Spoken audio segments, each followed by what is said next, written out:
नमस्कार दोस्तों, मैं हूं नीरज राय और स्वागत है आपका फार्मा हर्ट्स में। दोस्तों, आज के वीडियो में हम बात करने वाले हैं डॉक्टर के प्रिस्क्रिप्शन के कुछ विशेष टर्म्स के बारे में। कुछ स्पेसिफिक टर्म्स जो कि ऐसे शब्द हैं जो डॉक्टर लिखते हैं, और ये टर्म्स कुछ मेडिकल टर्म्स हैं जिसको जानकर आप ये जान पाएंगे कि जो मेडिसिन है वो कैसे आपको लेनी है, कब लेनी है। मतलब ये कि प्रिस्क्रिप्शन की बहुत सारी बातें आप समझ पाएंगे। कई बार क्वेश्चन पूछा जाता है कि डॉक्टर की राइटिंग कैसे समझें। वो अलग बात है, वो अलग मैटर है डॉक्टर की राइटिंग समझना। जबकि अभी हम समझने वाले हैं कि जो डॉक्टर ने जो प्रिस्क्रिप्शन दिया है उसमें जो स्पेसिफिक टर्म्स हैं वो क्या होते हैं, और उन्हें जान करके हम कैसे जान सकते हैं कि हमें कैसी कैसी दवा लेनी है। अगर आप फार्मेसी के स्टूडेंट हैं तो भी ये आपके लिए बहुत ही अच्छा है, क्योंकि ये सारे जो टर्म्स हैं ये आपके एग्ज़ाम में भी पूछे जाते हैं, तो उसको ज़रूर लिख लीजिएगा। तो चलिए देखते हैं कि ऐसा क्या क्या टर्म्स हैं, ऐसे कौन से कॉमन शब्द हैं जो कि डॉक्टर के प्रिस्क्रिप्शन में लिखे होते हैं। जैसे आप यहाँ प्रिस्क्रिप्शन देख रहे हैं कुछ इस तरह से। तो हर प्रिस्क्रिप्शन के ऊपर RX लिखा होता है, उसको बताने वाली चीज़ नहीं है। उसका मतलब होता है टू बी टेक, या उसका ये भी मतलब होता है कि रेसिपी, नुस्खा। तो कुछ ऐसे शब्द जो कि बहुत ही ज़्यादा ज़रूरी हैं वो ये होते हैं, जैसे मान लीजिए कि आपको दवा सुबह लेनी है, शाम को लेनी है, दोपहर में लेनी है, खाते समय लेनी है, पीते समय लेनी है, मतलब खाना खाते समय लेनी, खाना खाने के बाद लेनी, खाना खाने के पहले लेनी है। जो कॉमन चीज़ें हैं हम आपको वही बताने वाले हैं। दोस्तों, जैसे यहाँ पे आप देखिए कि एक लैटिन टर्म लिखा जाता है। डॉक्टर जो होते हैं वो लैटिन टर्म लिखते हैं। जैसे यहाँ पे होरास शोमनी जो है वो एक लैटिन टर्म है, और HS जो है वो इसका एब्रिवेशन है, मतलब एक छोटा रूप है, और इसका मतलब होता है एट अ बेड टाइम, मतलब रात को सोते समय। तो एक्चुअली हम आपको ये लैटिन टर्म नहीं बताएंगे क्योंकि डॉक्टर इसको नहीं लिखते हैं। डॉक्टर केवल जो होते हैं वो HS, मतलब जो कॉमन शब्द एब्रिवेशन होता है उसको लिखते हैं। उसी से फार्मासिस्ट समझ पाता है, तो वो बता देता है आपको कि कैसे करना है। तो वही शब्द जो देखिएगा जो यहाँ पे मैं आपको बताने वाला हूँ। तो जैसे अभी देखिएगा, सबसे पहले यहाँ पे है HS का मतलब होता है एट अ बेड टाइम, मतलब रात को तो सोते समय। अगर प्रिस्क्रिप्शन में किसी भी ड्रग में लिखा है तो HS, तो उसका मतलब क्या होता है कि रात को सोते समय आपको वो दवा लेनी है।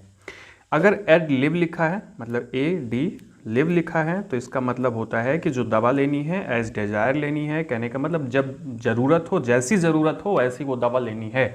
जैसे अगर दर्द की दवा डॉक्टर ने दिया है और उसको इसलिए दिया है कि जब दर्द होगा तब खाना, उस दवा के सामने लिखा होगा ये शब्द।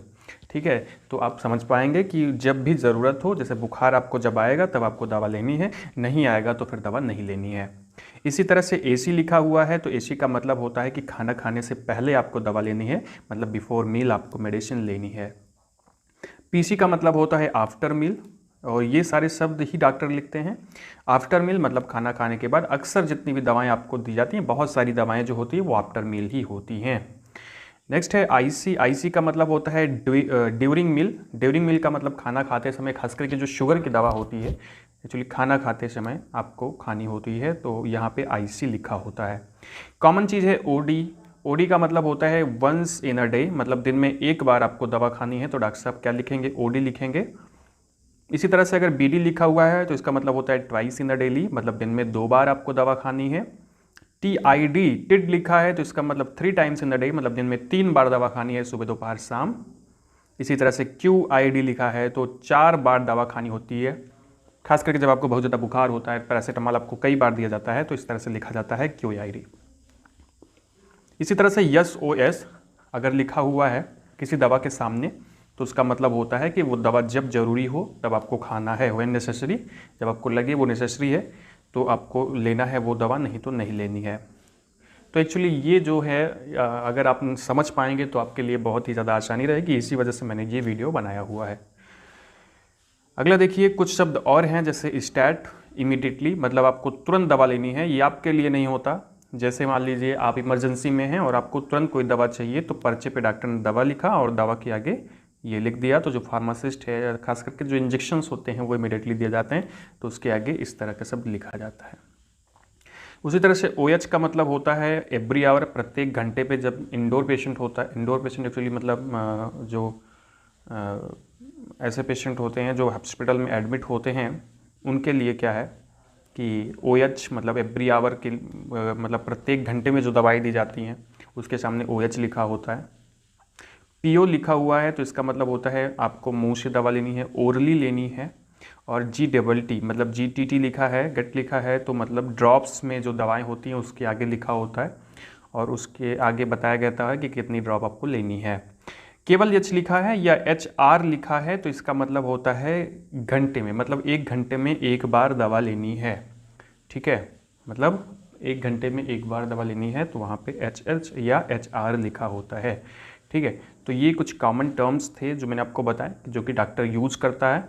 और एक नॉर्मल का जो है वो यूज करने वाला जो डॉक्टर यूज़ करते हैं वो है capsule, tablet, syrup, injection, intramuscular injection, IV injection, ये सारी चीज़ें। ठीक है, तो ये तो कॉमन चीज़ें हैं, ये सब आपको पता ही होंगी। लेकिन अभी इसके पहले जो मैंने बताया वो ज़रूरी इसलिए है ताकि आपको पता चल पाए कि आपको दवाएं कैसी लेनी है, दवाएं कैसी खानी है। दोस्तों ये जो वीडियो था मैंने केवल आपके नॉलेज के लिए बनाया हुआ है और इसी तरह का अगर और वीडियो आप चाहते हैं तो इस वीडियो को शेयर कर दीजिएगा, जिससे अगर ज़्यादा से ज़्यादा व्यूज़ आएंगे तो हम जल्दी ही और भी टॉपिक पर, मेडिसिनल टॉपिक पर वीडियो बनाएंगे, जिससे आपको बहुत सारी दवाओं के बारे में भी नॉलेज मिल सके, बहुत सारी दवाओं के बारे में पता चल सके और कुछ नया नॉलेज आपको मिल सके। तो दोस्तों ये वीडियो आपको अगर अच्छा लगा हो तो चैनल को सब्सक्राइब कर दीजिएगा, वीडियो को लाइक कर दीजिएगा और शेयर कर दीजिएगा अपने दोस्तों के साथ, हमें इंस्टाग्राम पे फॉलो कर दीजिएगा। Thank you.